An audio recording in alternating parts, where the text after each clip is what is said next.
The cake sat on the kitchen counter until the wax pooled into uneven lakes around the base of each 34. No one sang.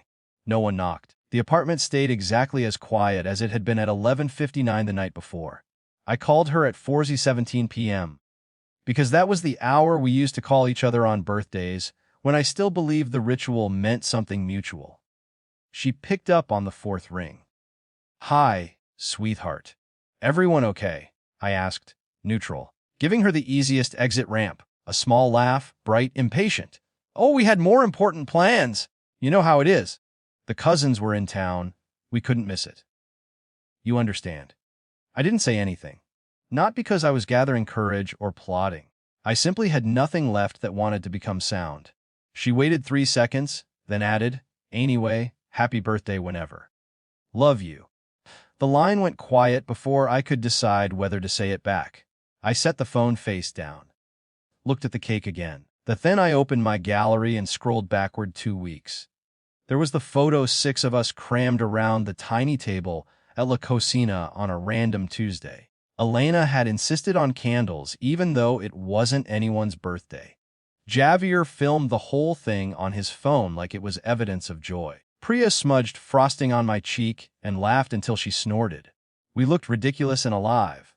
I cropped it square. No filter. Just the truth of that night. Caption: best birthday celebration I could have asked for.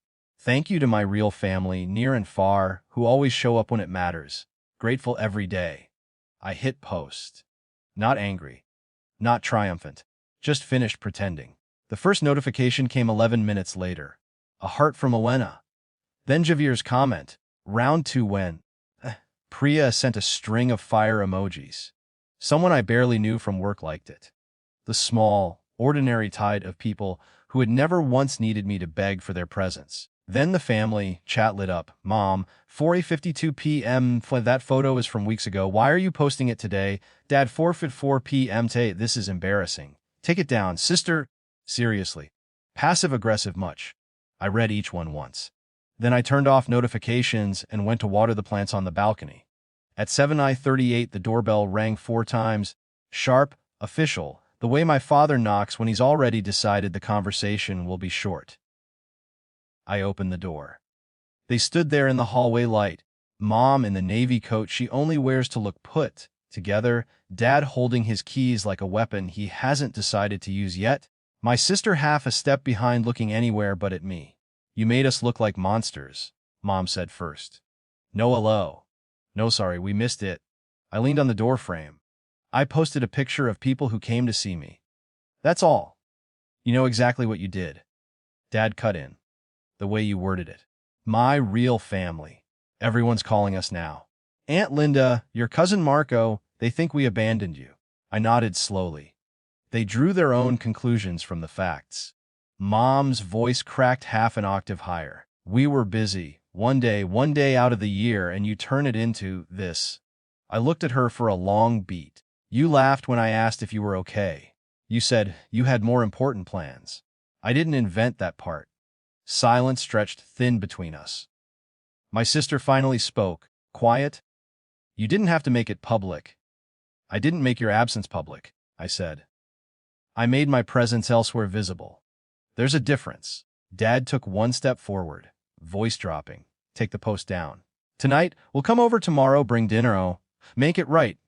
But this," he gestured vaguely at the hallway, at me at the whole evening, "this stops now." I felt the old reflex rise, smooth things over. Keep the peace, be the one who bends. It flickered, then settled again. "No," I said. Mom blinked. "What?" "I'm not taking it down, and tomorrow doesn't work for me." Dad's jaw flexed. "You're really going to do this? Over one missed birthday?" "It isn't one missed birthday," I said. "It's every time I waited for someone to choose me back. I'm done waiting." No one moved. I stepped back inside. "I'm glad you're here, but not like this." Not because the optics hurt more than my feelings did. I started to close the door. Mom reached out, palm flat against the wood. "We're your family." I met her eyes. "I know. That's why this hurts." The door clicked shut, not slammed, just shut.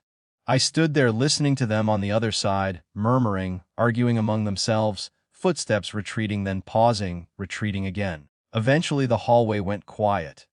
I walked back to the kitchen, cut a slice of the cake that had waited all day, and ate it standing at the counter. It tasted like sugar and cinnamon and the smallest, cleanest kind of relief. The post stayed up. They didn't call the next day. Or the day after. A week later, Alina texted, "A dinner at my place Saturday, no candles required." I wrote back yes. And for the first time in years, the calendar in my head felt like it belonged to me alone.